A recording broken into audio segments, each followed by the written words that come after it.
केरल में एक ऐसा मामला सामने आया जिसने सबको चौंका कर रख दिया और सबको हैरत में डाल दिया, क्योंकि फेरों से पहले दुल्हन ने कहा कि मैं नहीं नहाऊंगी। अब केरल में शादी से पहले समारोह होता है जिसे नहानम कहा जाता है, यानी कि जिसमें महिला और पुरुष, दूल्हा और दुल्हन दोनों को स्नान कराया जाता है और इसे कहीं ना कहीं उनके लिए शुद्धिकरण माना जाता है, यानी कि नए रिश्ते में प्रवेश करने से पहले उनका शुद्धिकरण किया जाता है। अब ऐसे में केरल से एक नया मामला सामने आया जिसने सबको चौंका कर रख दिया।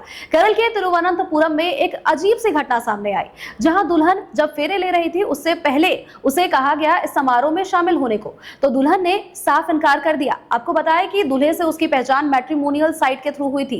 कुछ दिनों तक दोनों की बातचीत हुई और इसके बाद फिर दोनों की दोस्ती बढ़ती चली गई और इसके बाद दोनों ने शादी करने का फैसला लिया। शादी के दिन जब फेरे हो रहे थे उस वक्त से पहले नहानम का समारोह था और जिसमें दुल्हन ने साफ इनकार कर दिया इस समारोह में शिरकत करने से। उसने स्पष्ट किया कि मुझे ब्यूटी पार्लर जाना है, मैं समारोह में शिरकत नहीं कर सकती हूँ, मैं इसमें शामिल नहीं होंगी। तो अब ऐसे में दूल्हे के भाई को इस पर शक हुआ, जिसके बाद उसके पास, महिला के पास जो पर्स था उसे छीना उसने, और जिसके बाद जब अंदर से डॉक्यूमेंट्स निकाले तो वो भी हैरान हो गया और साथ ही वहां मौजूद सभी लोग हैरान हो गए। और झटका ऐसा लगा कि दूल्हा भी कई बार सोचेगा शादी करने से पहले, क्योंकि अगर हम आपको बताते चले तो ये महिला जो थी इसने 12 बार शादी की थी, या फिर शायद ये आंकड़े उससे भी ज्यादा हो सकते हैं। जितनी जानकारी मिल पाई है उसके अनुसार महिला ने इस शादी से पहले, जो ये कर रही थी, उस शादी से पहले 45 दिन पहले उसने एक शादी और कर रखी थी और इस शादी के 10 दिन के बाद इसकी एक और शादी थी। अब ये कहीं ना कहीं एक अजीब सा खेल बन गया था।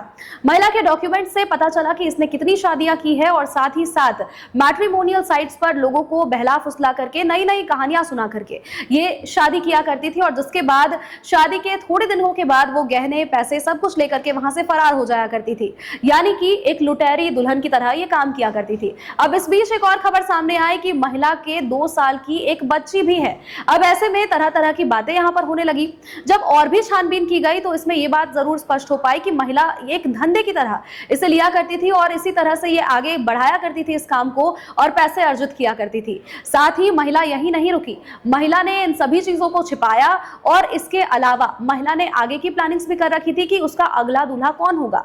और साथ ही महिला ने, आपको अगर जानकारी दे हम, तो लगभग 2016 से या 17 से यह इस तरह की घटनाओं को अंजाम दिया करती थी। मैट्रिमोनियल साइट्स के बहाने लोगों को झांसा दिया करती थी और ये सारे पर्दे एक बार में तब उठे जब महिला का बैग चेक किया गया, वो भी एक रस्म यानी कि नहानम के कारण, जिससे दूल्हे की जान बच पाई और जिससे दूल्हे की जिंदगी कहीं ना कहीं कि हम कह ले कि बच पाई, क्योंकि दूल्हा इस शादी को लेकर के काफी ज्यादा उत्साहित था।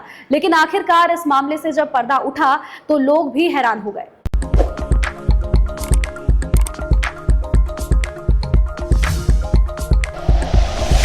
Like and share videos, subscribe करें हमारा चैनल और प्रेस करें बेल आइकॉन। न्यूज़ 11 भारत, सच है तो दिखेगा।